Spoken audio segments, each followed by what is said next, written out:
Before I ask for a motion to approve the agenda, I do want to point out to everyone on the board and in the audience that we are filming tonight's meeting, so that you're aware. As we go forward, that's something the board's going to be starting to do, and probably not this meeting, but in the near future, our meetings will be posted to the Board of Ed website for people to view who aren't able to attend in person. So, is there a motion to approve the agenda? I'll make a motion to approve the agenda. I'll Okay. second it. All in favor? Okay. The consent agenda, the meeting, Board of Ed meeting minutes for June 18th. Is there a motion to approve? I'll make a motion to approve the June 18th minutes. Second? I'll second. All in favor?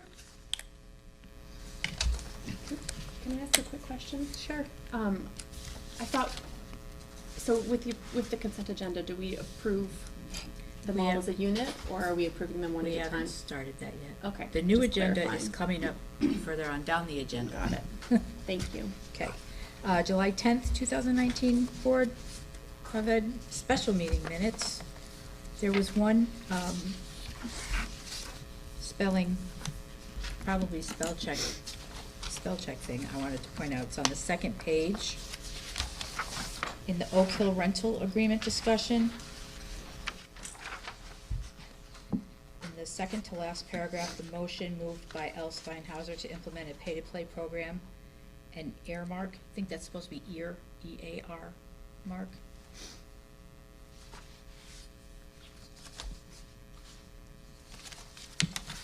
Your motion to approve? I'll make a motion to approve with the corrected spelling. Second? All in favor? Okay. We have a leave of absence request. Natasha Distant is requesting, as contractually allowed, a year leave of absence, and typically you have voted on these.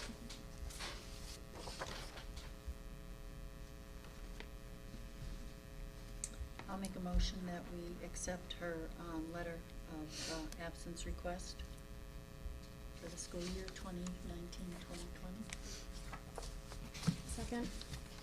All in favor? And we have a donation of $18 from Travelers to the Portland School District. I'll make a motion to accept the donation of $18 from Travelers to the Portland School District. Okay, is there a second? Second? All in favor? Okay, audience of citizens. Okay, seeing no takers. Student rep report. Yes. Miss Olivia. Hi. So not much is going on. School has not started yet. But kids are finishing up their summer work for English. A lot of them have to read a book and summarize, or maybe write an essay, something along those lines. And all of the math classes, students have to do a summer math packet to prepare them for next year. I am currently in the process of planning Freshman Orientation, which is actually next week on Wednesday. So the freshmen will be shown around the school. They're going to be taken on tours, and then they will get a chance to look at some of the different clubs and activities and sports that Portland offers. So we're all very excited to welcome the freshmen in. Great. Thank you for being here in the summer. Correspondence? So you have a group of resignations and retirement notices. Dave Sienna is retiring as a custodian from the middle school. Kelly Stokowski has accepted a job in Avon and is leaving here as a special education teacher at Valley View. Michael Peck has resigned as one of our members of our tech team. Linda Oresco is retiring as a middle school paraprofessional. Stephanie Dominguez is moving from paraprofessional to a teaching position outside of this district. Those are all noted in your packet.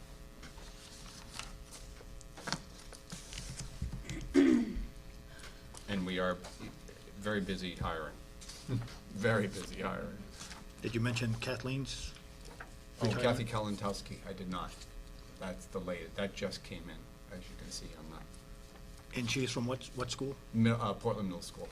Middle school. She was transferred to Brownstone for this coming school year. Okay. Were we not able to offer, for instance, Dominguez a teaching position? Was she seeking one, or did she let anybody know that? I don't think that that's a personnel issue that we should talk Oh, about. all right, okay, Okay. all right, no, that's fine. Okay, communication and updates. Mr. Superintendent. Oh, that's me? That would be me. You got the cave notification. That was it. Yep. Okay, so, I think I shared this with you before, but I wanted to update. It is a little bit of better news relative to our open choice academic and social support grant. So it's $1,000 more, I believe, a little bit more than $1,000 than previous years. It is semi-related to our census. And because our census has continued to increase in a small amount each year previously, we have a little bit extra money, unanticipated budget money. I think I explained to you that we use this money for its intended purpose, academic and social support for our students who participate in the open choice program. However, Portland students, if in the context of the support for the children who reside in Hartford are in need of support, they are included in the process. So and I want you all to know that very clearly that all Portland residential kids are also participating in the supports that are provided for our children from Hartford who need that support. So it's a win-win. It's the smaller of the two grants, as I The explained. 17,000, Nope. the 5,000. The 65,725 is the total, Oh, all right? That's the total amount that we receive. Okay? The more sizable grant, as we've talked about repeatedly, is the per pupil grant that's generated by your population. You get a 2% funding for 2% of, or you get a $2,000 per child allocation if your population of Hartford resident students is 2% of your district population. You get a $600 per student if it's 3%, and you get a $8,000. I'm sorry, it's 400, it's 4,000, 6,000, 8,000 per pupil based on population and based on 2%, 3%, 4%. And we're in excess of 4%, so our per pupil allocation is $8,000. And I shared with you what our projected enrollment is for students from Hartford, and it appears that that also is increasing next year. But as I repeatedly say to you year after year, the numbers aren't real until school begins, the school bell rings. And technically, the open choice numbers aren't finalized until the October 1 count, literally on the first day, either October 1 or if it's October 1 falls on a weekend, the Monday following. Questions about that? Has that amount, Philip, been reduced? It seemed like we were getting a higher amount from the state at some point in Yeah, time, and that's gone way down. The academic social support grant we lost, if you go back, you weren't part of the board, but I certainly reported it to the board at the time. We lost probably in excess of $100,000 in that particular grant when Connecticut was going through its significant budget challenges.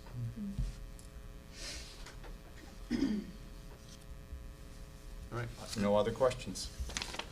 All right, I gave you a copy of the agreement with Oak Hill. We're still working out details, but they're in the process of moving in. And so it's a signed deal, and I wanted to make sure that everybody understood that. All right. We gave you some projected enrollments and some comparisons from June of last year. Knowing that you're obviously aware of some of the challenges that we're facing, kindergarten, fifth grade, as we move forward, we're gonna continue to monitor this as we promised we would throughout the year. Again, these are not hard numbers. Typically speaking, the pattern is such that parents don't necessarily de-enroll their kids or do this until the last minute. And so some of the kids, we don't know all of the kids are coming in, but it usually falls the other side of, we don't know the kids are leaving until especially our students from, who participate in open choice. So these are very soft numbers. I had a quick question. Sure. If I'm reading this right, on the 2018-19, grade 8, there's 113 students. So on the 19-20, grade 9 is only 80. Is that what I'm seeing as a 33 student drop estimate?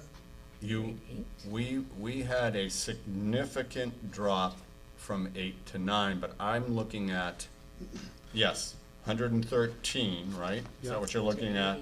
To 80. You are absolutely Okay, correct. just wanted to make sure I was We reading had it a right. significant number of kids. We always have kids that go to our private high schools.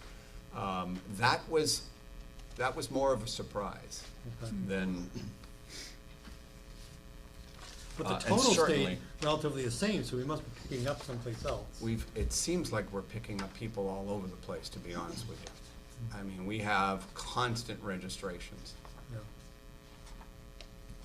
It's a very fluid thing. Yeah, And yeah. again, I just thought it was a dramatic drop, so. yeah.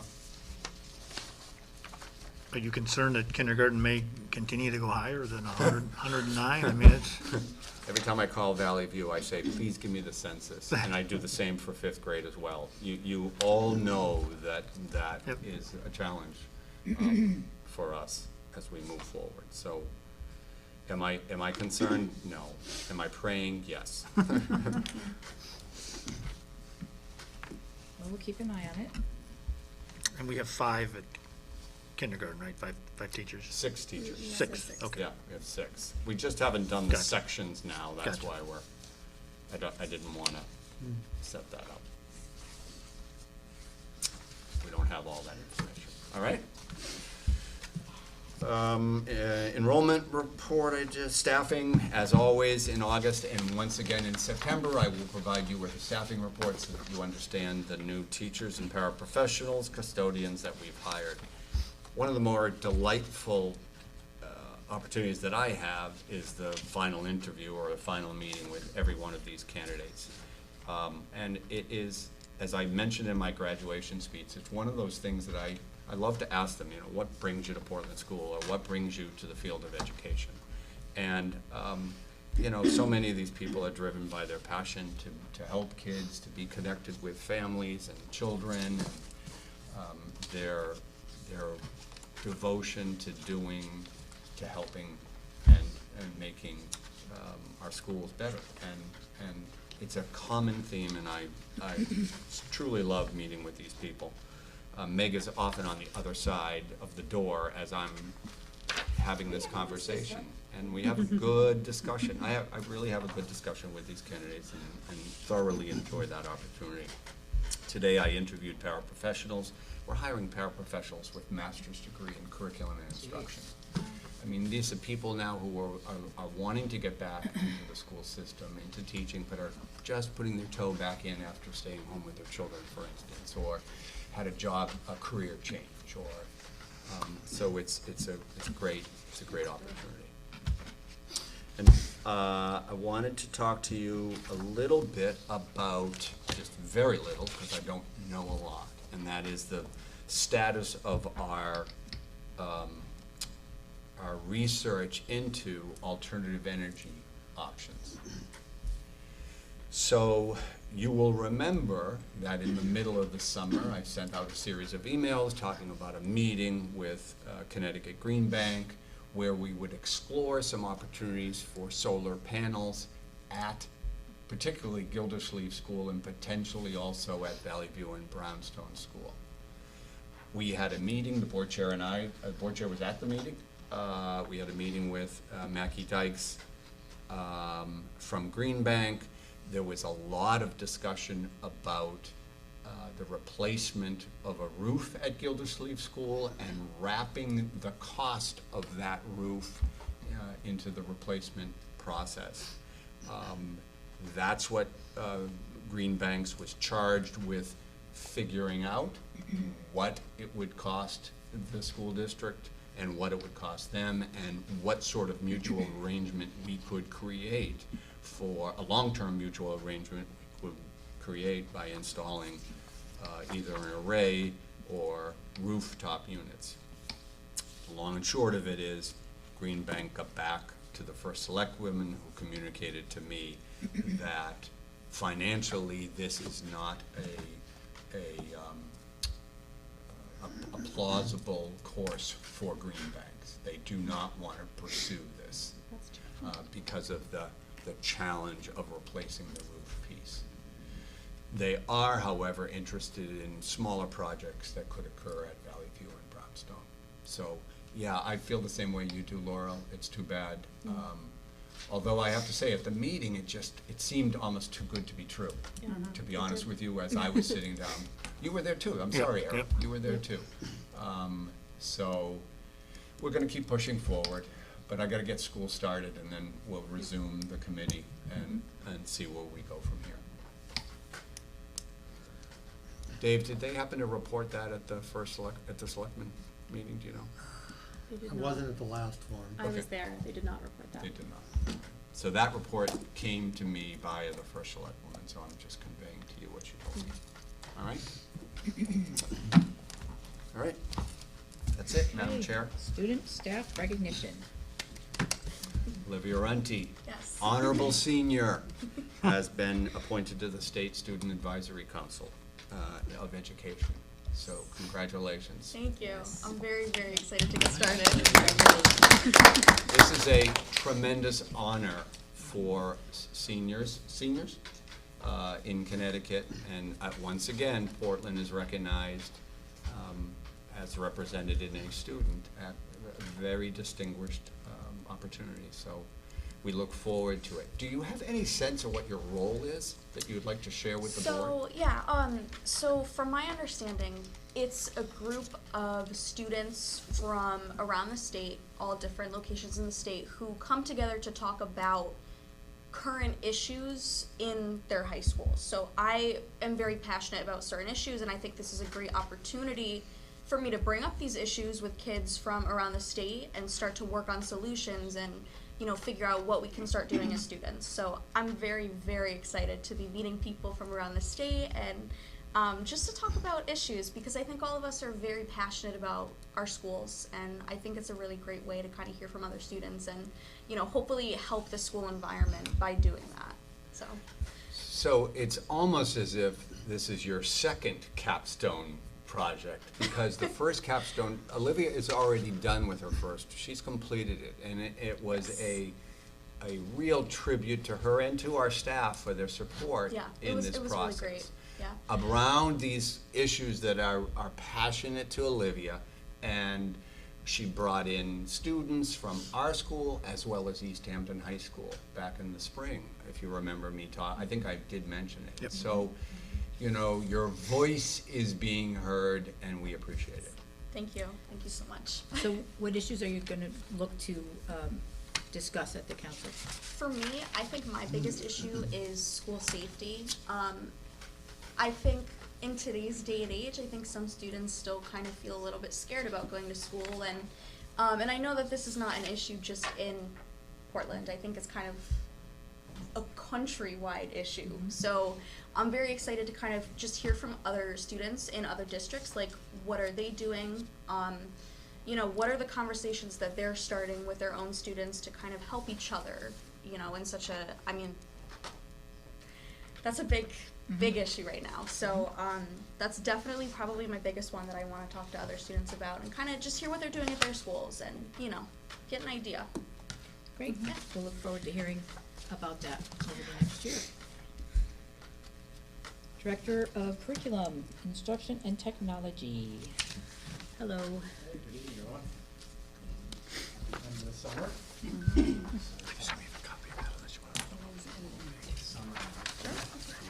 Thank you. Frame it here.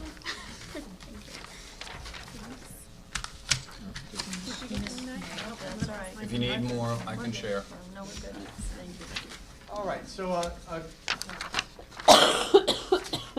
Philip has made me swear to be brief, and I will be, but any one of these items on here can certainly merit an hour-long conversation with incredible detail. But we've had a productive summer. We've done an awful lot.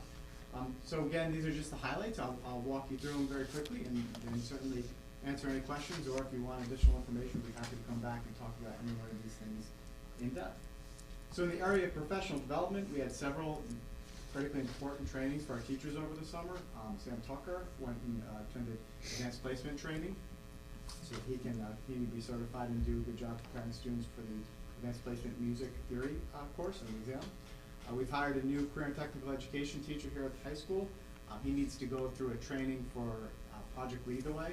In the past, that was a week-long seminar that Project Lead the Way teachers had to attend. This year, they're offering it online, so we were able to provide him an online opportunity that he started this summer and then is going to extend through the fall. We had 3 teachers from Brownstone attend a week-long retreat at Columbia University Teachers College.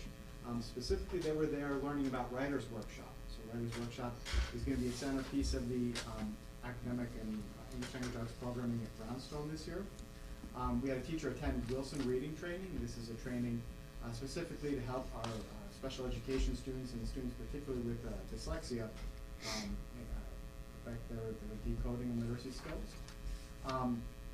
Tomorrow, I'm very excited. The administrators are going to have a training by a BCBA, Board Certified Behavioral Analyst, named Carolyn Redpath. She's going to be working with us and introducing us to the work of BCBAs and the work that they do conducting functional behavioral assessments and in designing behavioral intervention plans for our students. This certainly supports our efforts for school climate. So we're looking forward to that, and I think that's going to be a great opportunity for us to start to design some interventions for our socially, emotionally disturbed or other students. And this is a significant effort. The administrative team has identified a need throughout our school district for us to be better, to have a better understanding of how to deal with children with more severe behavioral problems. This is our first step down that journey.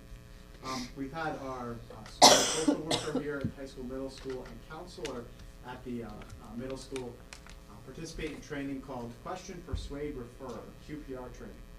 This is a training that's going to equip them with the skills necessary to in-service eventually the entire district, but we're going to start with grades 7 and 12 and provide our teachers insight and skills necessary for suicide prevention and awareness and teen dating violence, both of which are centerpieces of our school climate and district climate plans. So they've gone through that training and then are going to bring that training back to the district this end of August at our back-to-school days, and we're going to make sure our teachers have those skills to both identify and support students who may be having suicidal thoughts, but also identify signs of teen dating violence, both very important and timely topics. I'll stop there. Any questions about professional development? Okay. In the area of curriculum development, as you know, we did have a reduction in the number of curriculum writing hours this summer that we were able to afford our teachers. But even with the limited hours, we were able to distribute them pretty evenly, and teachers in all departments were provided, not a lot, but some hours to continue to work in Atlas Rubicon and design what we call our Stage 1 desired results.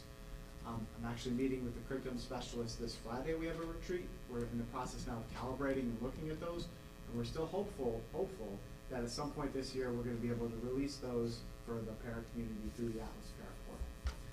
So that work was underway, and I'm in the process of reviewing it myself, as are the curriculum specialists. As part of the curriculum work that was done this summer, last year you authorized our civics course, which is a junior year course, to be expanded from a half year to a full year to incorporate elements of global governance, local governance, and then elements of microeconomics to make sure our students have an understanding of how the world of finance works. So that work was done over the summer, and that curriculum was developed. I took a look at it today. It looks really good, and I'm excited that we'll launch this year. So all juniors, the junior class will, for the first time instead of a half year, take a full year of civics, which is a great opportunity. In 7th and 8th grade, the 7th and 8th grade English language arts teachers studied and have articulated the Teachers College Writing Workshop units. So in addition to Readers Workshop, we're going to have Writers Workshop in 7th and 8th grade. So we will be now a K-8 Readers and Writers Workshop district, which is a pretty exciting benchmark. And even in 9th grade, our 9th grade English language arts teachers have studied a text that provides some guidance in Readers Workshop-like approaches, book clubs, individual reading, increasing the amount of choice and the volume of reading that students do. They worked over the summer to redesign the 9th grade course. So this year, we're going to be a K-9 Readers Workshop district, which is, again, another watershed moment, something that we're all very excited about. In the area of technology, we had some great steps forward. You see them all right here. So these are the Wi-Fi access points. They were ancient. They've all been replaced and upgraded now. So they are under warranty and working great. Our technicians and interns were running about in the building today making sure that we enjoy 100% coverage. We do. So that was a step in the right direction. You can see it there, and the Wi-Fi is now lightning quick, which is great. In addition to these Wi-Fi access points, we had the fiber replaced in the building. So the fiber runs from these data closets throughout the building, connects up all these Wi-Fi access points, and has pretty significantly increased the speed and connectivity that we enjoy with the internet. I want to give a shout out and kudos to Nisar Miad. So Nisar recognized, as did we all, that our 5 Project Lead the Way labs run software that takes up an awful lot of space and was incredibly slow with the older model computers that we had. So Nisar tried something out this summer. He bought in a couple of the labs and changed out the memory and the processors and found that they worked a lot quicker. So we were able to purchase new memory and processing at about an 1/8 of the cost that it would take to replace an entire lab. And Nisar and the interns visited all of the labs, as I'm sure you're aware, and replaced all of the hard drives and the memory in these computers, which is going to extend the life of these computers and certainly make for a much more enjoyable experience when our teachers are teaching Project Lead the Way and other courses that run that software. We've purchased the first half of our order of Chromebooks. 100 Chromebooks have arrived. They've been inventory processed, set up, and are ready for distribution at Brownstone this September. We are getting 3 additional quotes, and we'll purchase the second half of that order this week. So we're expecting that those Chromebooks should arrive before the start of the school year or shortly thereafter. We're going to need to inventory and prepare those. Those will be distributed to the freshmen. So we're keeping right up with the Chromebook replacement cycle, which is terrific. And then, of course, there's just been a wealth of general cleaning and maintenance on all of the technology equipment throughout the district. So my appreciation is certainly extended to Holly and Nisara and Mike and our interns in the tech department. They've worked awful hard this year and got us in a really good place. On the back, just another, we have a very busy couple weeks coming out. I know you're aware of it, but I thought I'd lay it out there for you. Tomorrow and Thursday, Philip and I are going to be leading an administrative retreat. Friday, I'm taking the curriculum specialist for a retreat. We have new teacher orientation planned for the 22nd and 23rd. Then, of course, certified and non-certified faculty will be welcomed back for convocation on the 26th, followed by 2 days of professional development, and students are back to school on August 29th. All in all, I think we're in a really good place and ready to open the school. Thank you.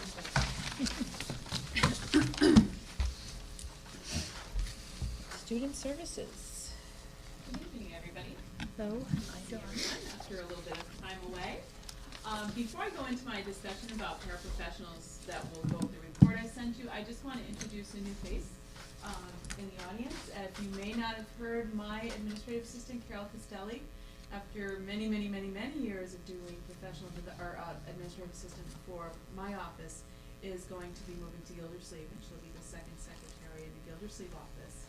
And Nancy Bakos is going to be taking her place, and she's here tonight to see what Meg's doing.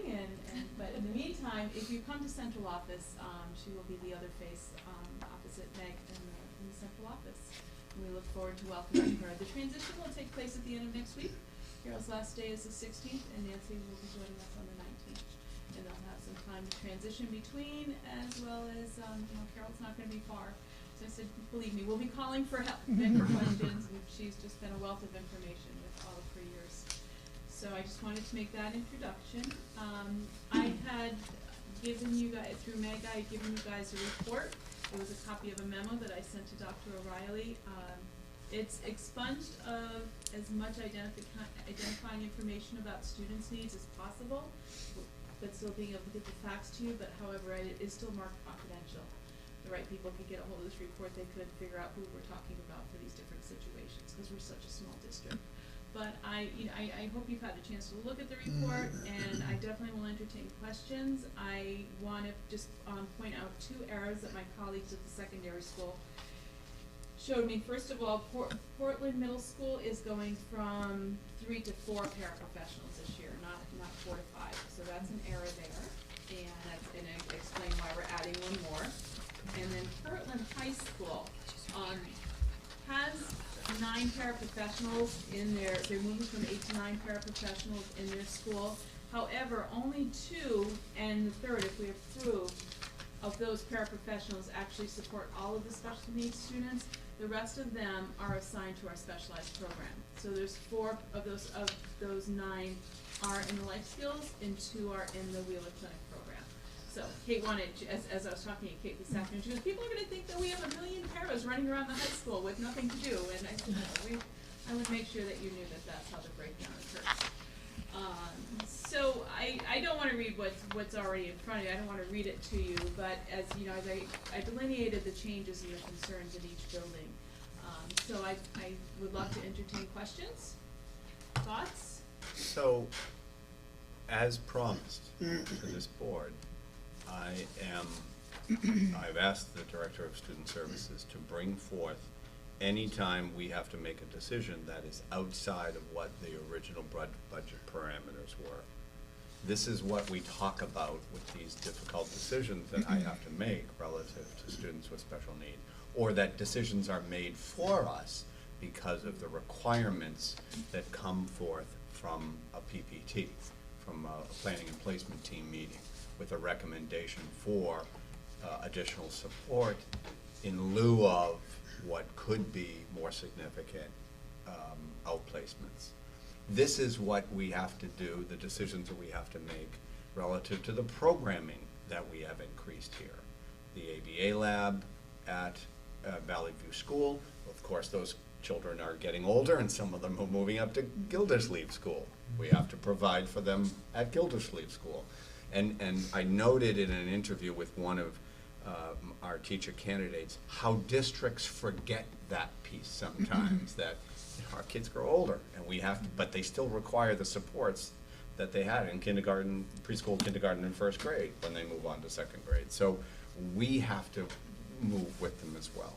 We have a program, we have 2 programs at this high school, and which require more additional one-to-one support.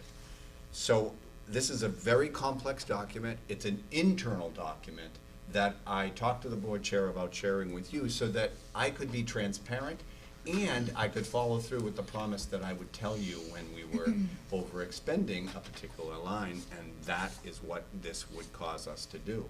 And I want to report that to the Board of Selectmen as well. So there's a need for 6 additional? That's what I was gonna say, is I read the thing, there's a lot of great information, but I got lost with the pluses and minuses and the moving around. What's the bottom line? I understand that. I What's the understand bottom that. So the Don? bottom line, as I described at the end of the document, is a net increase of 4 paraprofessionals that would be supported by the LEA budget. Because there's two paraprofessionals that were added on that are to support Hartford students, but those funds are reimbursed by Hartford. So that's why I wanted to be full disclosure of, yes, we're gonna actually have 6 more paraprofessionals than we had on the line before, but 2 of them are Hartford supported, they're reimbursed. And you saw the funding mechanisms, Dave. So we have a number of mechanisms that we use. Yeah. Hartford, we use our LEA budget, and we also use our IDEA grant money for funding of paras. So it's a point of contention between Don and me regularly. And and it is not static either, like everything. Kids move out, they don't show up, but we have to be prepared on day one for their services that are described in a IEP, so, in an ed plan. So, One other thing I want to point out, and this is yay, let's celebrate kind of fact.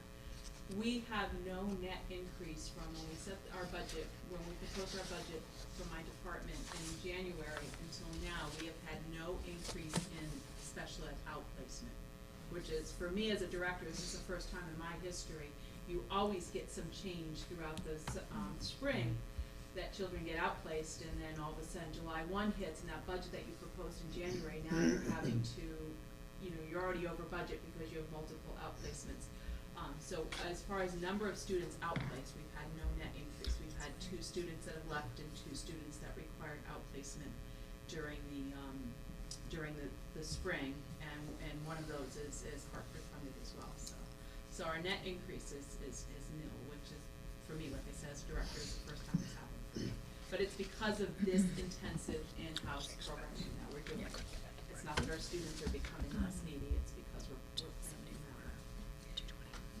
How has the process of trying to move kids back into the district, into the Wheeler program been going? That's why we have several students that were moved back last year, and one moved back as of the end of the school year as well. Great. So, yes, we have That's great. our students that are outplaced at the high school level, either are significant, special needs, like overall, syndrome type of things, as well as a couple of kids that were unsafe even for the Wheeler project. Good. So we've brought many back, and our Wheeler, we just wrapped up this afternoon, was our first admin meeting for the Wheeler Clinic to start the new year, and we are starting with 8 students. We've had a couple of kids moved out of district to way parts unknown, one far south and one to, I believe, Arkansas.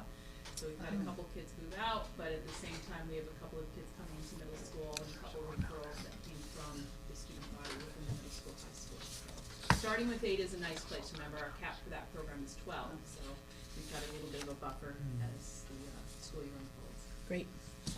Will you be proposing, I know we talked about the Wheeler Clinic for the lower elementary, will you be proposing that in the next budget? Is that something that we're still hoping to do? I think it's definitely still on the horizon when we think about programming, and part of my narrative, I spoke a little bit about some students that were being recommended for clinical placements in the community, and because we're able to build with the work of our BCBA and behavior intervention plans and a comprehensive program, we're able to keep them in district. So, but at the same time, to be able to build that model to have the K-12 would be, I think it's still definitely one of our goals. And also, with regionalization proposals, is there anything out there on the horizon that we should be aware of that Portland might be looking at with other school districts at this point, or is that not? So, I had told you before school ended that I was working towards setting up a meeting with East Hampton and East Haddam. And that meeting hasn't occurred, but it is confirmed for September 5th. And I will be meeting with the superintendent of schools in each of those districts, and they are bringing the equivalent of Don and or Charles to the meeting so that we can talk about that. Because East Hampton, as you know, offers a program. Yeah. 2 of our students attend a program of Just 2. one. Oh, just one. Just one. And so those are the collaborations that we want to grow on, both on our end and on their end. So we may not have to establish a particular program if we can have a complementary program here. And then also, we've got now this new relationship with Oak Hill, while not directly impacting us in a positive way in terms of students. You never know how that could factor in because of transportation of kids from other districts to Brownstone School. And I did So notice in the contract that they will give preferential to our students to as us, well. but in other words, in East Hampton and East Haddam, if they have students that are coming in this direction anyway, maybe it becomes more likely for them to bring other students that Right. could participate in a program while we send kids over to over that there. direction. Okay? All right, well, that's good Great. news. Thank you. So these 4 positions, are you moving forward to filling them? I or- am. Okay. Yeah, I feel compelled to do it, Eric. No choice. Where's the money coming from? I feel compelled to do it. Right now, we are over budgeted in that line, and that's why I'm telling you, as I promised I would, when special education costs are driven, I'm going to tell you. So, but remember that they don't remain static. And so we hope that some other good things will happen that will support a lowering of that particular budget. Well, that was gonna be one of my other questions. You commented earlier that the enrollments are very fluid. How confident do you feel that these numbers are gonna remain? And let's say we hire 4 paraprofessionals, the numbers go down a little bit, and we only need 3. How do you deal with that at that point? We have a high number of attrition in the paraprofessional field. And I try not to take it personally, I know it's not me, but the fact of the matter is a paraprofessional position is a stepping stone position for many people. It is the job that they're taking to get, as Dr. O'Reilly alluded to before, to get my, I'm been a stay-at-home mom for a little while, I wanna get back in education, but I'm gonna go in gently, so I'm gonna work as a para for a year.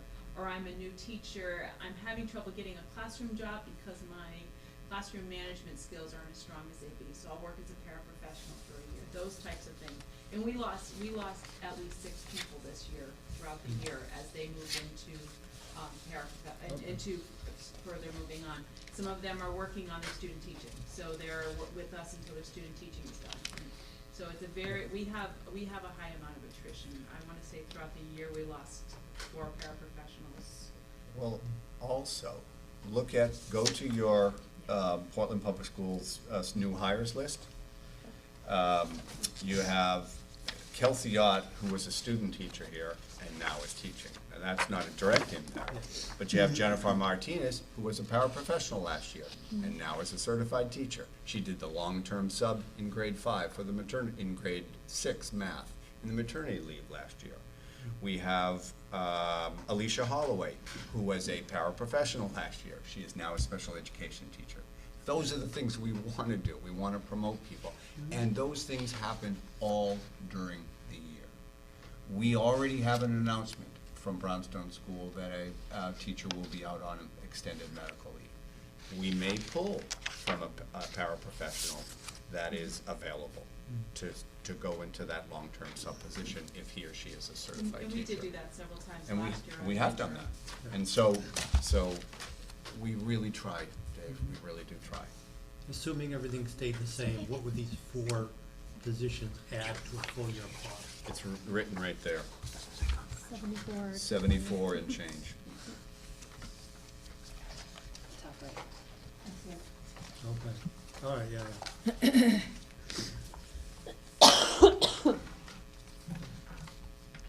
This isn't anything that we really have an option about.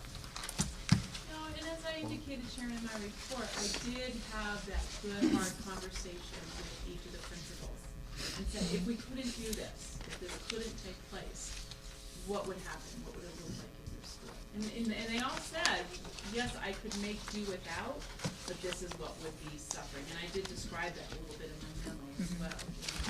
Well, some of them are required though, under the, Some of their PPTs, Yeah. their IEPs, Yep. yeah. Every position that's in here is PPT. We don't make any decisions based upon, it would be nice to, or this teacher's a weak teacher this year, so let's put a para in their room or something. They're all driven by, and their groupings also are driven by the IEP. And Ryan really had, one of the things I described in my memo about what Ryan did at Gildersleeve is he had an overabundance of special ed students in several of his classrooms where I set up co-teaching. And it was way too close to that 50% mark. Once you have more than 50% students in a classroom with disabilities, it's no longer considered a time with non-disabled peer setting. It is a specialized setting, and we don't want to create anything like that in our full-time classes. So he was real instrumental in spreading out these students with IEPs or special ed needs through the 504 plan into more, just broadcasting a little bit wider. So that required, when he didn't have a special ed teacher in that setting, co-teaching, he has to have a para in there to meet the IEP needs.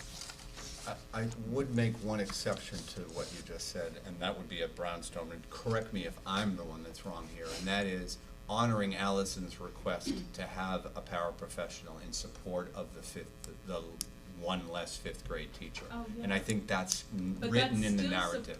That's still supporting IEP students. Exactly.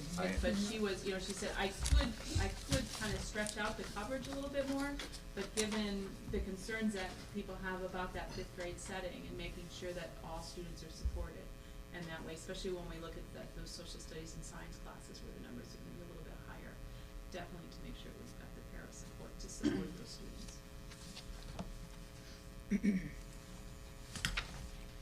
So just curious, 38 paras, is that kind of an average for schools of our size, or are we on the low end, high end? I'm just curious. You know what, I could look into that, Dave, but I don't know, but we do queries amongst, all the special Yeah. directors, we do queries amongst each other. So it would probably be, what I would look at is the size of our district and the number of paras, and kind of Yeah. throw out there and see what other people have in their districts, but I could definitely query. But again, that would depend on the programs that they offer in their Yeah. school district too. Right, right. I'll tell you objectively, that's 10 or 11 more than what we had when I started 5 years ago. And I can tell you the paras were in large numbers, and there were, most of them were in one classroom all day with a teacher. And as time has gone on, because of the cost, I've seen the reduction in paras. I don't think there's a harder working group of people in those buildings. They cover recess, they cover lunch duty, they cover classes when need be. They I do mean, they more than just that, do, yeah. they're amazing. And they are instructing with the teacher, aided collaboration, but they really are an amazing, hardworking group of people. And They are. I agree with you. they are. So, I think it's either teachers or paras, and I think paras, also build relationships with kids over the long term Yeah. that, sometimes teachers don't have the time to do, so. I want to follow up on what Dr. O'Reilly just said about the number of paras that were here when he started. In addition, the number of outplacements when I started was in the 18 to 17 to 19 range, and we're down below 10 right now. So it's Pretty amazing. And we're, that's money, because I know we have to talk money, because Stephanie's here and we have to talk money. But the reality is that's 8 or 9 kids that are being educated in our district in their home schools instead of being bussed about the states. That's the most important factor. Any other questions? If you think of them, let me know, and I definitely can answer more questions. Thank you. Thank you. Okay, financial update. So we're stepping out of what is normal protocol, and again, based on discussions that I have had with you in previous meetings, I've referred to the challenges that last year's 0% budget presented to us even before we moved into this year. And I wanted to share with you unofficially where we ended. And I say unofficially because this is an unaudited report and you're just getting the quarterly update that you normally would much later, all right? And some narrative that I asked Stephanie to create for you so that you could see the lines that were overspent and those lines that were underspent. And so I'm going to turn it over to her and to your questions directly. So as Philip said, I did a little bit of a narrative. It's not the usual one you'd see on for the September meeting, but I felt it was important to include, walking on pins and needles here, trying to figure out this end of the year, and the way we came in, I was very excited to share that we came in just where we needed to. So I wanted to share some information on that. I know you'll have questions. It's not as detailed as I usually get, but like you said, it's unaudited. It's not the official one, but it's how we ended the year. I don't know about you, but I think I said the same thing last year, that it's amazing how close this comes with all the puts and takes. It was the same thing the year before. It was like less than 50 grand, it's like. Less than 50 grand is $748 is a huge difference. So. And what we started the year at being over budget already, with adding those additional pieces in, Yeah. that we were able to come up with But it comes at a funding. cost. It came at a cost. We had to rely more on special education grants, Yeah. more than we have in the past. We had to not fully fund our dental, or fully fund our what we do is our Fund 11 account for maintenance. So those decisions come with a cost, especially in a 0% budget year as we had last year. But we're forever indebted to Tom and his guidance as we navigate this. I used the metaphor of a plane coming in without much gas in it, and you could see right there wasn't a lot left over here. And we have the support, his support and his guidance as we try to come in on the positive side. We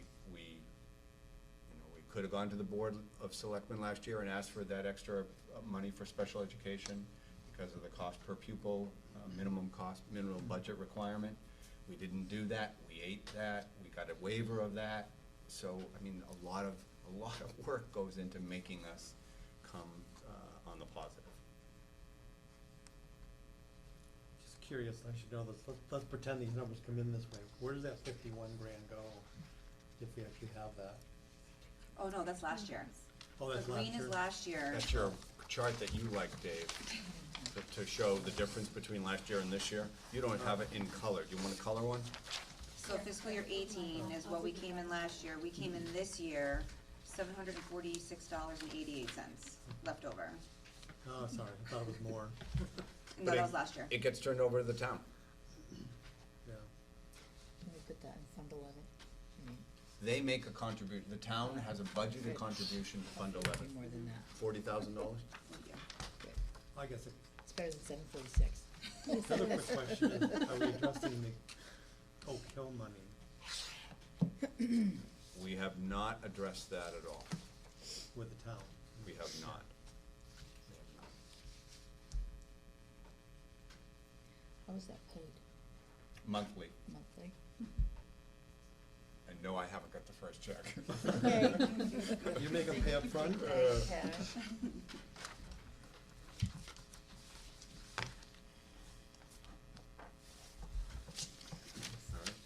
Any questions? Your question guy isn't here. Yeah, yeah. I kidded him about that. I know, He will see this, and I'm sure he will I'm have sure. questions, and we will honor them.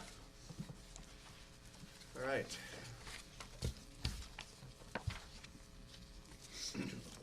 We are up to old business. Proposed revised agenda format. That was something that we had talked about at our retreat, whenever that was, and the draft that I had provided then was posted as well to see what people's thoughts were. We hadn't voted to either accept the change or not accept it, so it's on today. See if anybody wants to take any action on making that change. Well, I for one am in favor of the minutia, the stuff, the donations and things that are standard fare to get them out of the way so that we can delve into meatier issues. So I like the idea of a consent agenda with one motion. Do you want, the group, when we, at our retreat, talked about what was actually in the consent agenda, do you have consensus about what you want in that? I think the things that are mentioned, I mean, by the time we get to second readings, unless some crisis has happened to change the policy or something has occurred, I think second readings can just go pretty smoothly without a lot of discussion. And I just wanna make it clear to everybody also, before we get to the consent agenda, on the new agenda, we have the approval of the agenda. So if there was anything that was listed under the consent agenda that anybody felt needed additional discussion, I certainly am looking at this as when there's a motion to approve the agenda, if someone wants to make that modification, they certainly could. And we could move an item from the consent agenda into old business or wherever it may need to go, so that there could be a fuller discussion on the issue. Well, one of the things that I had read was that the best practices, detailed in a book that came from CABE that I was reading, one of the best practices was to consolidate your consent agenda, because meetings can be taken up with, and it's not minutia, it's important to know these things, but it doesn't have to be a vote and a motion, on every single item, every single time. So, that was a recommendation, which I feel pretty strongly about. And I think all the things that are mentioned, including grants and policies, we've all had a chance to think about them during that You first men- reading. You mentioned grants, second reading. Do we read grants? Do we do a second reading on grants typically? Not that I'm aware. Well, I think we've had some No, discussion, and sometimes. sometimes we'd ask for further information that, there Okay. were some things that needed to be, thought of. If the grant didn't include certain things, we would say, you need to go back and, get further data. I think we've asked for that with the more Okay. complicated ones, book lists and things of that nature that had a lot of items in it. The other part in the proposed new agenda are the, having certain meetings, having Yes. certain things discussed at certain meetings, like have a financial meeting, curriculum and student services kind of centered meeting. And especially in the months where we have two, so like the first meeting of the month would be one, the second would be the other, so that our agenda is maybe a little bit leaner and we have more time to get into more in-depth discussions. Any thoughts about that? I personally like that. Yeah. So I guess, we could try and see how it goes. And if necessary, we'll put them all on, if there was only one meeting in a particular month, and Yeah. it was necessary for Charles to come and do a Right. presentation, Right. then that would occur as normal. Right. But if there are two meetings, this is generally how it would be set up. I'm sure they would love that. Yeah. Well, it's hard, I mean, Which meeting do I come to? all of them. After Everyone June, we have to come to, you. you don't have to come to any. Unless this is- Any other, questions, concerns, thoughts? I think we should try it out, see how we like it for a few months. Okay, is there a motion to adopt? I'll make a motion that we accept the proposed agenda revisions, as presented. Second. Any further discussion? No? All in favor? Opposed? It's unanimous. Okay. Vision of the graduate follow-up. Back to you, Dr. O'Reilly. Back to me. All right, I'm gonna share with you, with the public, with the extra copies, I have a copy. an outline of the next step. Oh, The I next don't have steps. that. I have the So, stuff you put on. I'm gonna just pass that out to you. I'm gonna take one myself. I'll wait till you all have it. Just one sheet.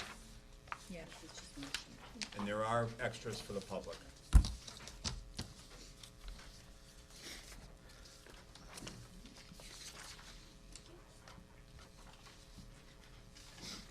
All right, so let's wait before we jump into the document that was just given to you. Just to recap, we had a board retreat. We spent a good 90 minutes processing 3 or 4 different questions relative to building of that vision of a graduate. I did the same exercise with the administrative team in July, and I provided with you, for curiosity's sake, because the administrators certainly were curious about how you aligned with them, and we did a crosswalk, actually. What we call a crosswalk is when we try to match up. And so that I want you to understand is exactly what I want to do, or what I'm proposing in this new document that we do with each of the stakeholder groups that are identified. So I'm going to walk you through this document right now, and then I want you to think about it, and you don't have to make a decision now. We can talk again about it, but I want some feedback, and I want to better understand your role. All right, so the vision hasn't changed. We're going to engage the community in the development of this collective vision for our pre-K 12, and it should say pre-K and not K, because we are a pre-K 12 school district, and what our aspirations are for student learning. I've identified those common elements of stakeholder groups that both you and the administrators shared. Those are the ones I pulled. I think it covers it, but we certainly could add somebody if you need to, or some group if you need to. But I think we're getting at a lot of different stakeholders in this small town of Portland. So what's our task? It's an inclusive process. It includes all the stakeholders. The vision of the graduate becomes this collective vision, and you're able to provide this vision, this collective vision that's articulated in a visual form to the new superintendent of schools. And the new superintendent of schools and the Board of Education take this vision of the graduate and decide, okay, are we going to do long-range planning? Are we going to do strategic planning? Something, Dave, that you have talked about for many years now. So it hands off, it transitions, if you will, from one superintendent to the next. I do a little bit of the footwork now. We develop this vision from our stakeholders. It's not my vision, it's the stakeholders' vision. And we hand it off to the new superintendent and the Board of Ed and the new Board of Education, and they create this strategic plan that could follow, if you so desire. And so here's the timeline. So I want you to read that carefully, because I've thought about how we get as many people involved in this process town-wide as possible. So give it a whirl.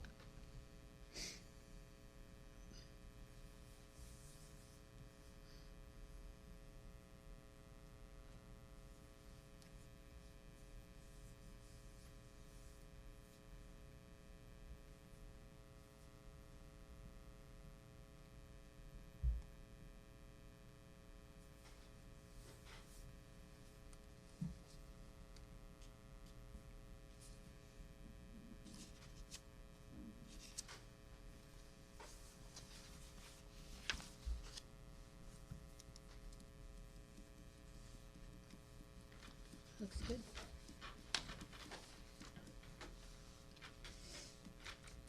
Are you comfortable with your involvement? Are you comfortable with the level of my involvement?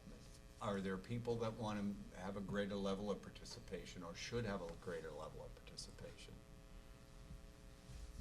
I think I'm going to try to recruit my administrators to accompany me to any one of these groups to help with the facilitation, because I think that's great for the administrators to know our stakeholders, to better understand our stakeholder groups. How will, I'm looking at number 6. Yep. Visual models depicting the articulated vision for the Portland graduate will be created and shared with the Board of Education for final consideration. Yep. It sounds like we are not going to be involved in the development of that. At that point, it's going to come from stakeholders other than ourselves. Nope, stakeholders including you. Okay, including us. You've done the We are process that I'm proposing, Meg, and you could change it. I'm proposing that I would go through that similar process with each of these stakeholder groups on their territory, in their territory, so to speak. And I may add some, you know. Okay.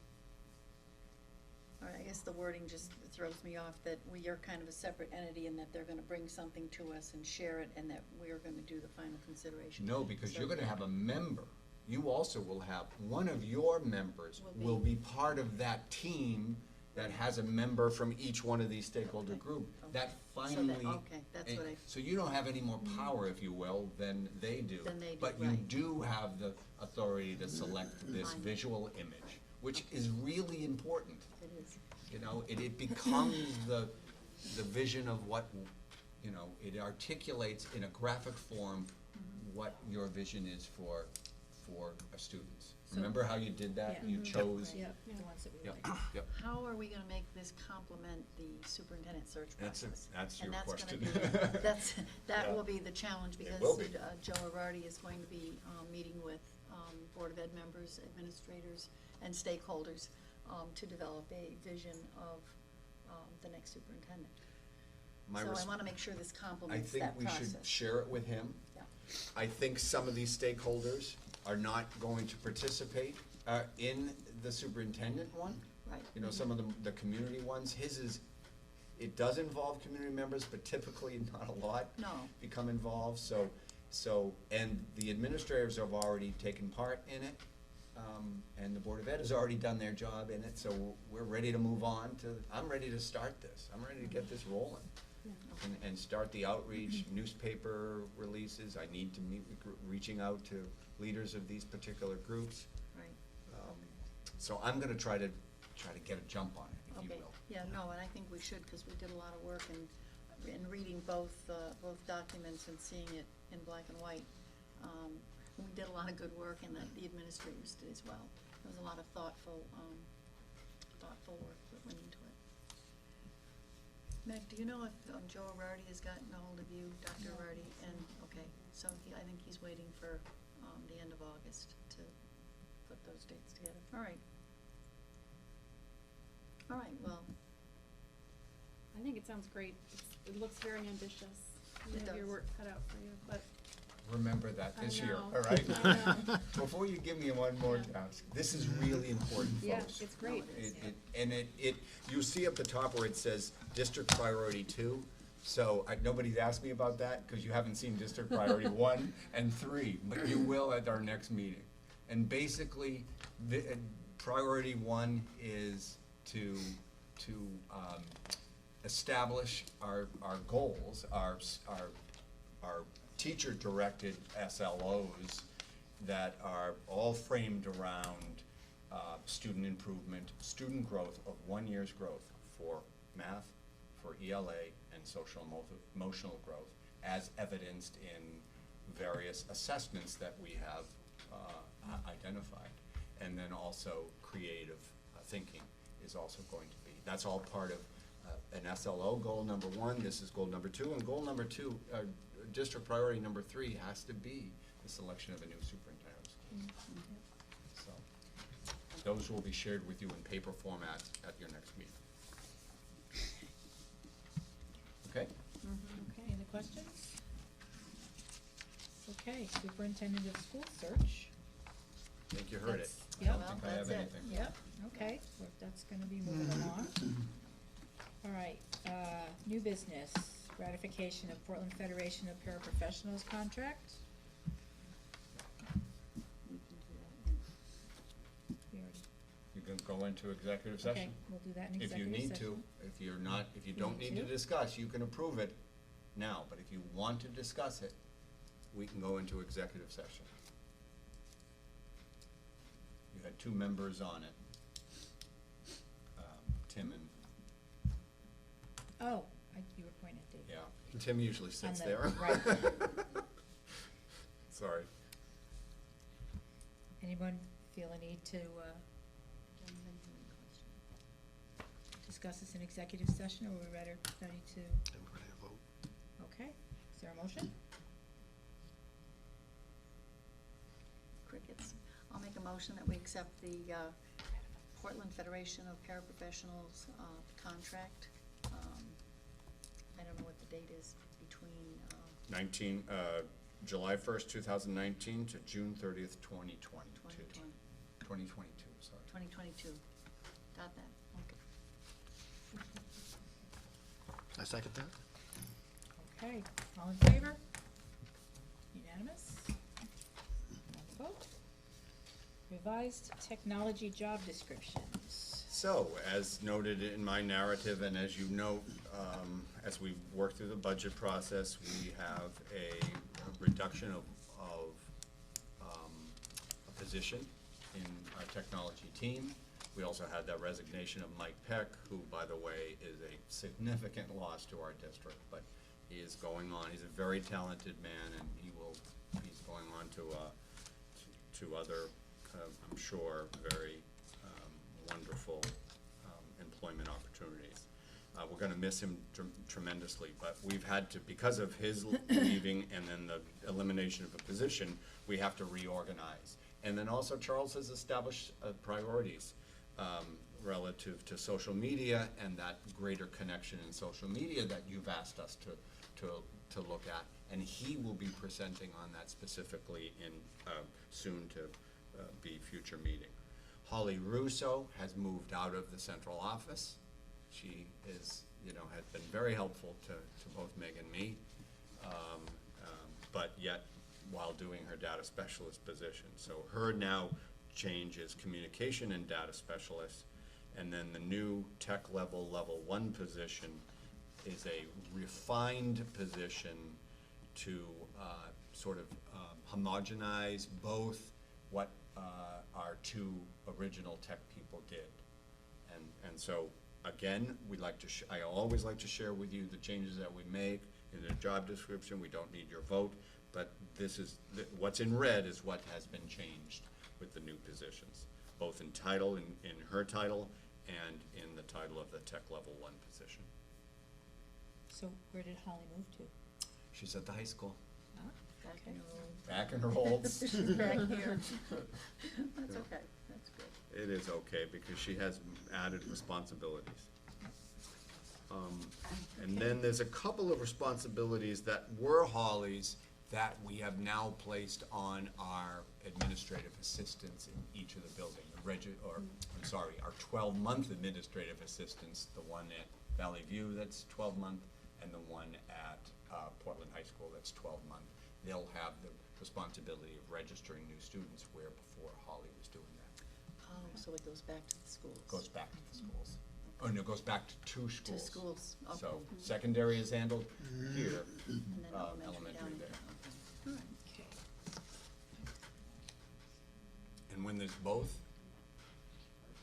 both elementary and secondary registrants, Figure that out. okay. Carlos is used that other dollar. So he needs the new registration. All right, any questions on that? That's how we dealt with that budget challenge. Okay. So next we have graduation date.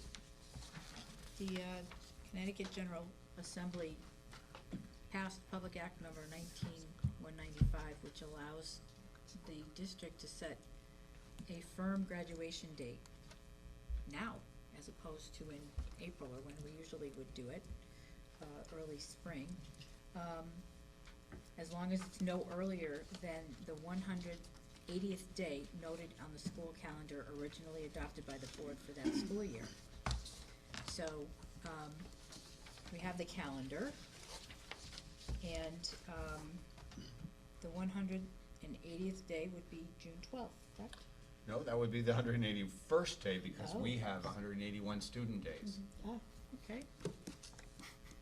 And that's the day, well, I But guess you can ha- graduation could be the 11th. It could be the 11th, it could be the 12th, it could be Later. later if we have So snow what I days. understand is, how many days did we add last year?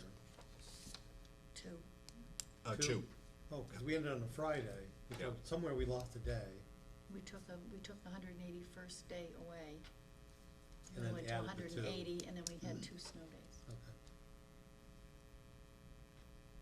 I So don't think technically- we did do last year, I don't think we did do that, I thought we Meg. did. The year before we did, No, I and think made we it into did. professional day. I don't think we did take the 181st day off this I year, thought we because we did. had so few snow days. We didn't need to. But I think We we did it- wanted to end up with graduation on that Friday night, and so Right. we did take, I believe we did, we'll have to look at the minutes, but I think we did take that extra day away Otherwise, we were gonna have school going over to the following Monday. No, we couldn't do it, we didn't wanna go to the 13th, the following Monday, because we didn't have money to pay, Yeah. pay the staff. Right. So with this new law, we can set the date for the 12th, And it's firm. and it's firm. It doesn't change. There are 5 snow days. Yep. Doesn't School, matter. well, school will extend for the After rest graduation. Yeah. of For our everybody students, else. Yep. with the exception of seniors, they would Yep. be done and Would you like to ask your Awesome. opinion? I just want to caution you here, you don't have to do this. Right. You don't have to do it tonight. It can be with further discussion, but you have the ability to do it, and I want to give you fair warning. It will require also a very minor change to our policy, very minor. I think we should come up with a policy. I think that, the winter is being projected to be really nasty this year. But I like the idea of setting the graduation and not having to having it a movable feast. But I Well, think we could hold it, off. it on does a it few one things. I more mean, month. certainly it helps families plan for people That's right. to come Yeah. in and It does. whether it's grandma, grandpa, aunts, uncles, whoever coming in. It also helps project graduation, It to does, lock it a date does. up quickly. You know, having gone through what we went through this year, project graduation really is designed to keep our kids safe the night of graduation, so they're not doing Agreed. things they're not supposed to be doing. How So, was the participation, by the way? I don't know. I don't think it was as great as it would have been if it had been. Yeah, I heard it wasn't. I knew some kids that didn't go. I think So probably, let's play this out though. So the graduation's on Friday the 12th. We have 5 snow days until the kids are going to be required to come back to school for at least 4, maybe 5 days the following week. Is that what I'm understanding? not the seniors. Not the seniors. Yeah. How will they get their 180 days then? They don't. This is saying they don't. This is giving them a little waiver. The statute does? Yeah. Yeah. Yep. Technically speaking, school is in session. They have Yeah. graduated. Yeah. This is new for Connecticut, but other states around us have been doing this for a long time, Massachusetts included. Massachusetts is. And the other thing is that not all districts go 100 extra days. We go at 180. So even if we had 5 snow days, Be it's only 4. 4 fewer school days than what is required by law. Yeah, I read that twice and I didn't read that the seniors were given a pass. They can't say that. It isn't Right. said, it isn't articulated. Yeah. But the reality is, when you set a graduation date, And you the still have requirements. school in session. Right. They have their diploma. Yep. Nobody's requiring them to come in. They will have already taken their final exams Final exams. and will have attended their last class. And Well, that- remember that that's what is the last 4 or 5 days anyways. Yeah. Yeah. Right. Yeah, that'll help teachers to plan, exams, in Yeah. a more, Another thing tricky though is that what about all the other kids that, hey, I'm gonna plan for a vacation that week because you set that last day as my last day Yep. of school. Yep. Oh, my kid's not gonna go back for another week? But Well, we're no, not setting we're not saying it's the last day of school. We're just Just setting setting graduation. graduation. Okay. But, It's different. But but people his misinterpret point is that. true, is that, okay, so you have a senior who's done school and you have a And a junior. or junior, let's even say, Yeah. junior, sophomore. You know, does that impact family vacations? Oh, we're gonna leave early and we're gonna have fewer kids attending sure. those last few Probably. days. Could. Yep. Probably you do anyway. Well, I think we should have a policy on it and talk about the pros and cons, maybe see what other districts It's are August now, I think we wrangling need with. to really think Yeah. this through before we do Yeah. anything. Okay, so, when do you think would be a good idea to put it back on the October. Well, I think we need to agenda? get Chris and Tim here to kind of hear their thoughts. and- At the next meeting in October, I'd say when would you like to October. Well, I take think we need another to look? revisit just to bring the other 2 board members into discussion. And if they feel comfortable at that point, and there's a majority, then they could do something, but I'm not gonna When do we typically vote do, at the next meeting, because that'll be the first time they've heard it. Like January. when do we typically do the school calendar? We We've start last- to, the new school calendar, we do it usually October, November? October. So we could, yeah. So we could put it off till October when we do the Board of Admin, meetings and the school calendar for the next year. When do the seniors usually lock in their place, you know that ballpark? You mean for Oh, project probably graduation? February, Probably like March. now. They're already hounding us. Yeah. But we're not gonna choose a graduation date based on, it is a factor and we try to work with them, but we don't choose a date that necessarily meets with their. So, why don't we put it back on the first, meeting in October, Okay. when we do The the only thing I'll calendar. ask is, Mid-October. if we go forward with this, that you don't label that day as, it says last day of school, early What? dismissal on this calendar, and it's not the last day of school, it's the graduation You day. do meeting in September? It is the last day of school. Right now it is. Right now it is, but people are gonna think that's our last day of school. Well, we'll have to Word it be different. very careful in how we word it. Yeah. Yep. If you make a change. If we Yeah. make a change. I mean, I think that's pretty, You have to tends play be out these spelled out. scenarios. I think you're right to pause. Okay. Gildersleeve Grant textbooks. Another one of our budget issues, Charles has drafted a grant request that will go to Gildersleeve Fund at the end of August. It actually goes to the end of August. She's not looking at me, but I think that's what it is. Yeah. First of two. So, right, so, these are for the textbooks that were cut from the budget. Has there been any kind of hallway conversations with somebody that's on the Gildersleeve? Of course there has been. Of course there has been. Okay, I just thought so, Yeah. ask. I told you we were, just had to fall into place. We had to have another thing that we gotta do, but it's ready to go. So it's ready for your approval. I'll make a motion that we approve the Gildersleeve Wheeler Education Fund grant application for the fiscal year 2019-20 for the purchase of social studies, world language, and CTE teachers textbooks. I'll second that. Any further discussion? All in favor? Okay. Whew. Committee reports. No, No, one more. No, E. no. Oh, sorry. but this is, should be relatively quick. This is your originally approved plan, probably in 2013, even before my time. Every year we make some modifications to it, and then we send those modifications to the state. These modifications come through what we call the PDEC committee, and that is a committee made up of administrators and teachers who collectively try to look at those things that are working well with teacher evaluation and administrator evaluation, and those things that could be changed to support professional growth and new learning for all levels of teachers, at whether they're brand new or whether they're senior teachers. So Charles and his group, I'm a member of it, Kate's a member, the high school principal's a member of it, and then 4 or 5 different teachers are a member of it. And we have these recommendations. Again, we put them in red for you so that you can see the changes that we're denoting. I don't know if, Charles, if you have a quick summary of Sure, I think- they're very important and significant changes. The first one is that it's a simple clarification about, in those cases where teachers are out for extended periods of time, particularly things like maternity leaves and others, where in the evaluation cycle they fall and they come back. Right now, teachers progress through a 3-stage evaluation cycle.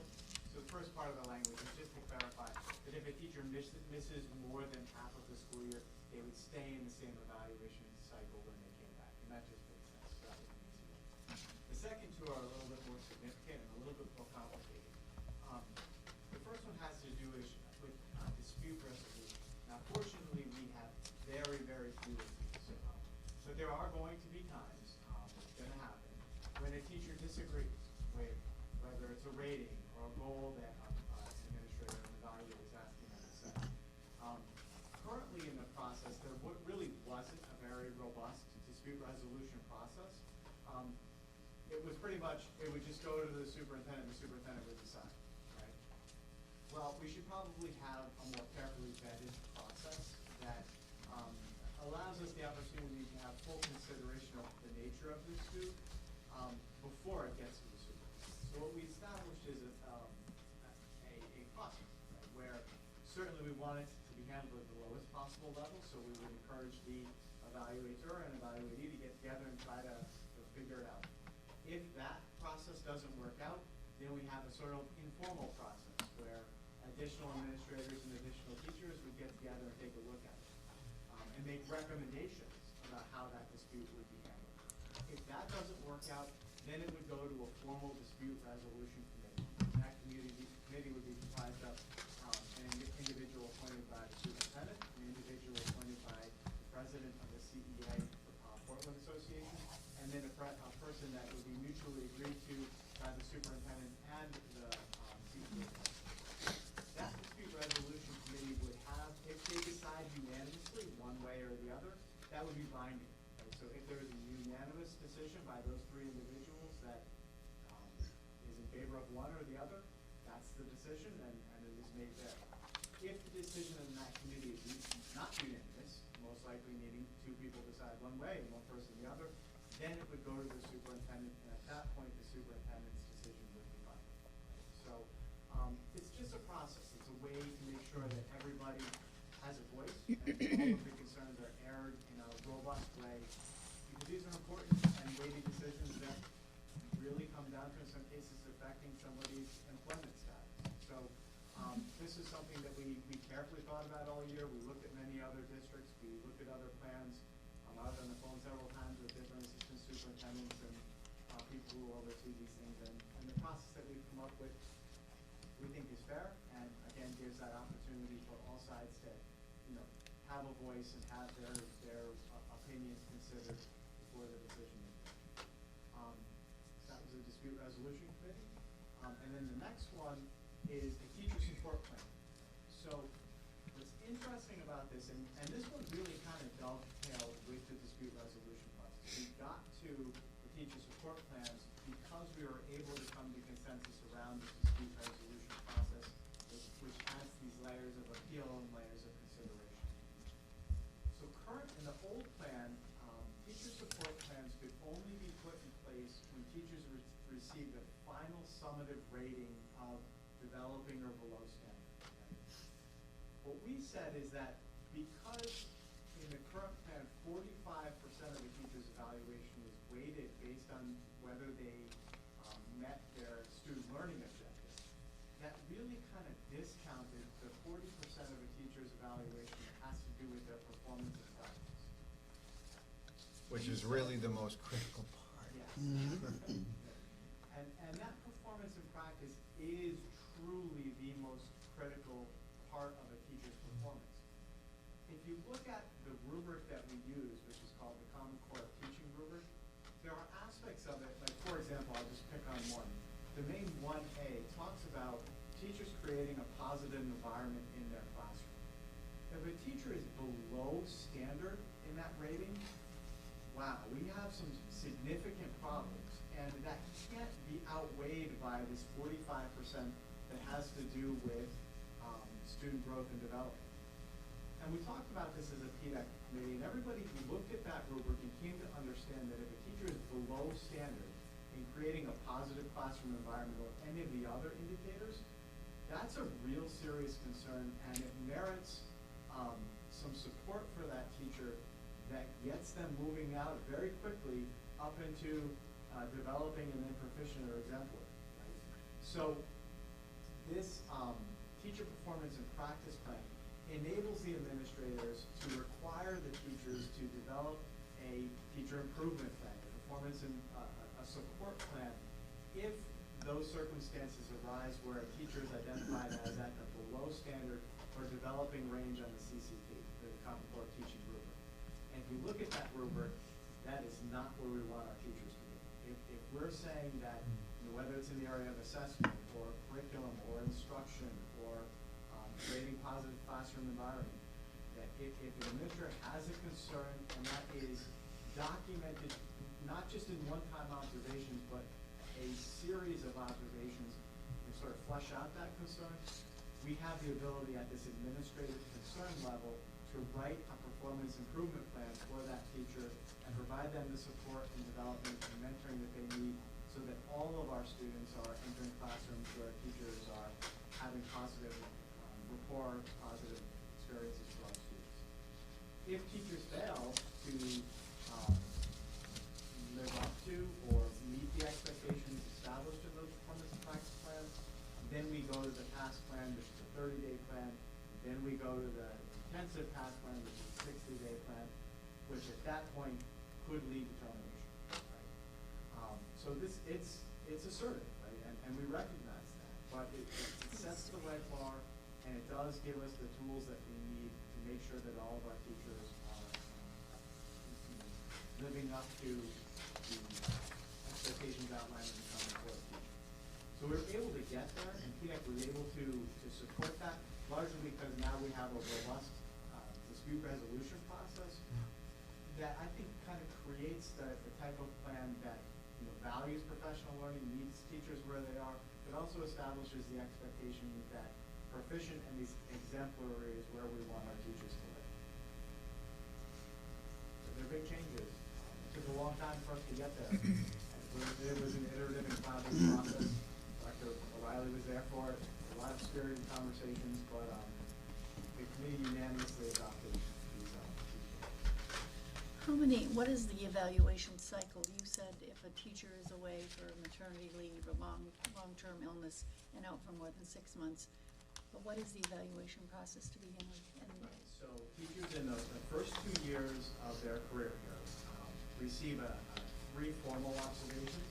Three, A okay. review of practice, a goal-setting conference, a mid-year conference, and an end-of-year conference. Okay. After the first 2 years, if their final evaluation rating is proficient, then they move into this ABC cycle. In cycle A, they receive a formal observation and then informal observations. In cycle B and C, they don't receive formal observations, they receive only informal observations. So it's 1 year of formal observation, informal observations, year 2 informal observations, year 3 informal observations, and then back to the formal observations.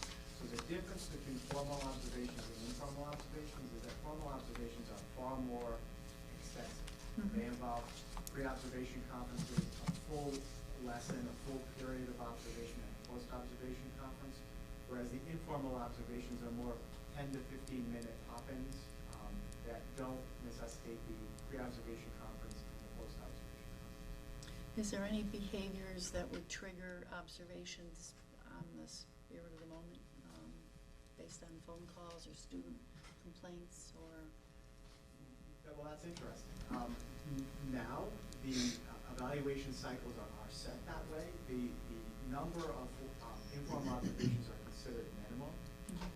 But yes, now with the tools that we have available, if we were to develop a performance improvement plan for a teacher based on complaints or concerns that were arisen, certainly within that plan we would include a number of formal and informal observations. Thank you. Thank you, nice. Alrighty. So we do Now- need your approval on that. Oh, That has to go to the state. I have to sign a document that says you approved it. Yep, I'll happily make a motion to accept the Portland Public Schools Professional Learning and Evaluation Plan for the school year of 2019-2020. Thank you for your hard work. Second. all in favor? Unanimous? Awesome. Okay, now committee reports. Curriculum, just heard about that. There you go. Policy will be meeting. We're gonna meet Someday. again. Well, That sounds like a Yeah. song. Graduation. We'll Yeah, pick up. September. We'll I pick think up. we'll start again We in will. September. We We will. have to figure out a time. Personnel, I think we've made almost all of our, History. Yeah, I'm just waiting for the Negotiations. nurses, which has Yeah. been tentatively agreed upon. I'm just waiting for them to ratify. right? Okay.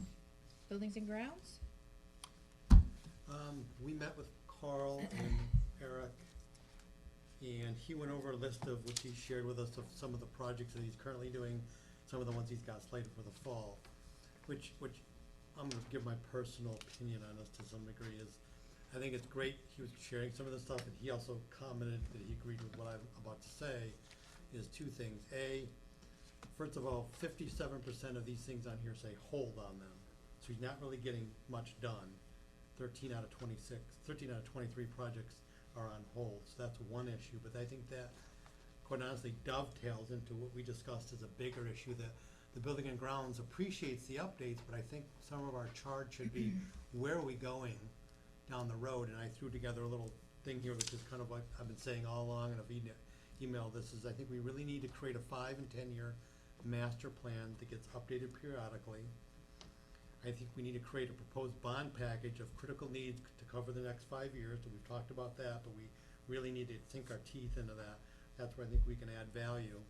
And I also think, and this is something Carl agreed, we formally need to request to the Board of Selectmen that they hire a professional consultant to evaluate each building as far as estimated costs outside of routine maintenance for the next 5, 10, 20 years.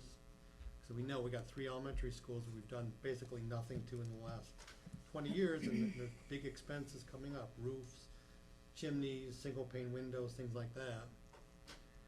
Evaluate this consultant, somebody professional, because it's out of Carl's,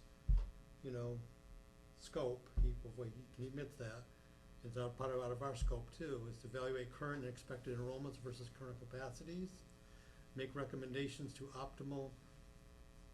optimize and minimize expense and most efficient use of the facilities, and lastly, recommend repurposing options if closing a building is one option suggested. And I think we need to ask them to spend 30, 40, 50,000, whatever it is, hire a professional, give us a real good look of what's in front of us, because you just mentioned we haven't done any of the maintenance stuff that we want to do, and there's a tidal wave coming, and I just want us to be aware that it's coming, that we're gonna be hit with a lot of big expenses that nobody's gonna be prepared for.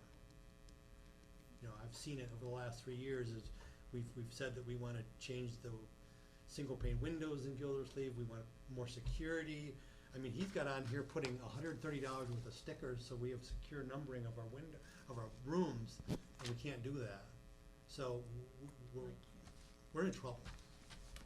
As a board, I think this is where we add value if we take seriousness to this and we make this request of the Board of Selectmen that this needs to be taken to a next level.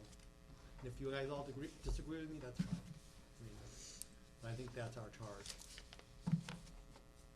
Eric, any takeaways? I mean, basically, Carl's working on projects he has money for, is really what it boils down to, and he's on hold on a lot of things because there isn't the funds there to do the things that need to be done. Security upgrades are one of them. Some of the schools, mini splits, fixed pumps, like you said, window stickering, AC units. One thing they are doing is they are fixing the bleachers in the gym here to Because that's a get things safety straightened out, issue. because it's a safety issue. So some things are being worked on, and again, I agree with what David's saying. There is, you have to pay the piper somewhere down the road, and who knows what it is. So I mean, a report would behoove us, both us and the Board of Selectmen, to see what's out there. And maybe it's something we do on all the town buildings. As long as the report becomes the motivation by which you then create the funding mechanism to support those things. Because every year I have presented to this board and to the Board of Selectmen a very detailed list of those things. Now, to say detailed, it didn't include necessarily all the specific numbers, but it did provide estimates, and it did identify needs. So we gotta, I agree with what he is saying in terms of a plan that has been established and then you follow the plan as a town with the funding mechanism. I would only disagree with one thing. We have done a significant amount of work at Brownstone. Window replacements, bathroom upgrades, Correct. floor replacements. Yeah. So we've moved in a very positive direction there. But I'm talking clearly, we have Yeah, other I'm needs in talking the about, other. are we gonna need a roof at some point? Right, or we are. A new boiler? Not at Those big Brownstone, things. not at Yeah. Brownstone, but we are gonna need a roof at our elementary schools and then this one as well. I think I would consider that to be the first step in the process of deciding what are we gonna do in terms of enrollment and the use of these buildings. And while they're schools currently, they belong to the town, and I think that if we approached the Board of Selectmen and said, this is what we would like to do, if it's hiring a consultant to look at the different buildings and see what would be entailed to address whatever the needs are, and then bring that back and maybe talk about some type of a joint committee or something Right. regarding how do we move forward? Yeah. That's why I stuck the last line in there, is that Mhm. somebody to recommend what to repurpose. Yeah. Be it, what- If to re- if the If to recommendation went that. repurpose. Right, right. Yeah. How Because to that's do everybody's it. concern is if we say, hey, we really should close this school because of, you know, whatever. Okay, what can we repurpose it in? Apartments, or is it the new special ed, you know, Oak Hill Center, whatever it could be? What are all the different options for it, you know what I mean? So, Well, yeah, I didn't- hear yeah. that. I didn't go to the meeting, but I do agree with what you said, that we do need at least a 5-year plan, and we need to identify those things that might perhaps be bond issues. Yeah, we didn't get anything on the bond issue the last time, and we talked about the Gildersleeve, parking lot, so, I agree. Yeah, and in regards to hiring a consultant, what flashed into my mind is how much we spent on developing that plan to address the parking issues at Gildersleeve, and exactly where that ended up going, Mhm. which is nowhere. That wasn't cheap. No, it So I think that maybe, the hiring of a consultant is something that the Board of Ed could consider addressing with the Board of Selectmen. Budget I For time? didn't know how funding, those no, worked. for separate For funding, funding. okay. We have our Yeah. budget, and Mhm. it's not in our budget now to do that, but I think you're right, there has to be some way to get these needs addressed in some fashion, other than putting it down year 4 in our 5-year capital improvement plan, and then when we get Well, it to gets year pushed, 4. it just gets pushed. It gets pushed. It always Yeah, has, no, I agree. always has. Same Well, I with think we parking lots. respond to crisis, you know, I think we're, The you know, entire town. something is Right. falling down, and so we Right. fix it, and if something else gets Yep. pushed off. And one of my And- big pushes is the fact that I've been hearing, and I don't have the facts, that some of the school bonding and stuff like that is starting to mature. And so now, there may be an opportunity in 2, 3, 4 years, whatever Right. that might be, Yes. to go at the well. I don't wanna wait that time and have it ready now, and next year or so, Mm-hmm. say, okay, in 2023, we wanna spend, you know, $6 million on Right. X, Y, and Z.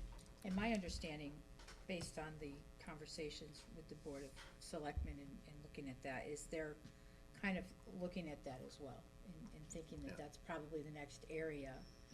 When some bonds are retired, that would be our next, the town's next potential bonding, Yeah. subject. See, I haven't heard any of that in any of the meetings, so I don't know where it's being discussed. I think Susan might have mentioned it with the sidewalks and Right. the park, which, But I and think it the needs other to get thing out I on a more think, serious note for them. the other thing I think is that because we respond to crisis a lot of times in maintenance and capital improvements, I think Carl has had to, look at a lot of things that were put off or, you know, were not, completely done, like maintenance agreements on things that could save us money in the long run, but we didn't have the money to do the maintenance agreement. So I think he's been peeling the onion of the building, I think he would just be Stuff. overwhelmed if we said, hey, could you go out and get estimates on Yeah. this and that, Yeah. whenever he's trying to get everything done Yeah. in the current environment. so. Well, the town has to be a partner. They're buildings at the end of the day. Yep, We- You know, absolutely. if a Agreed. building is repurposed or closed, it falls to them. So it doesn't necessarily go away for the taxpayer. It's still there for the Right. taxpayer, Right. just moves responsibility, so. Exactly. Yep. And it's- I think we already touched on the Conservation and Renewable Energy Task Force. Any, correct liaison isn't here. Selectmen, we touched on. Anything from the audience of citizens? Okay. Board of Ed comments? I just have one quick one, and I just, talking about the vaping, I know it was a big flurry of activity and talking and a lot of activity happening, but then it kinda like, we don't hear anything, so I want kind of understanding of, did some of the things they put in place have an impact? Was it better at the end of the year, or are we putting something different into place going into the next school year? Would you like an answer now? Do you have any comments? So this is actually something that we talked about in Senate. I feel like everyone kind of noticed a decrease in vaping. Like, we were not seeing it as much in the bathrooms. There are kids still doing it. There are kids doing it, instead of doing it like in the main bathrooms now on the main floor, they will go downstairs and do it, so they're not, you know, in front of a bunch of other people. So there are still some kids doing it, but it's definitely decreased, and they're not doing it, you know, they're trying to do it kind of away from everybody else. So we have noticed that. Good. We have had, I can't give you the specific numbers. Obviously, we have had offenders, and we respond with the way we said we would respond. And Portland Police has been involved in some of these cases as well. Is there a plan? I think that that's something that we would have Kate talk to you about, Kate and Scott, for the secondary plan. Anything different for the coming year? Yeah, maybe into the first of the school year, a month in, or a month and a half or something, maybe have them come and give us an update. We typically like to, you have requested that our building Yeah. principals come one at a time. That's what Kate typically starts. Yeah, All right. great. Sounds good. Any other comments? No? We don't need an executive session? Yes, we do. You asked me to go over that quick student matter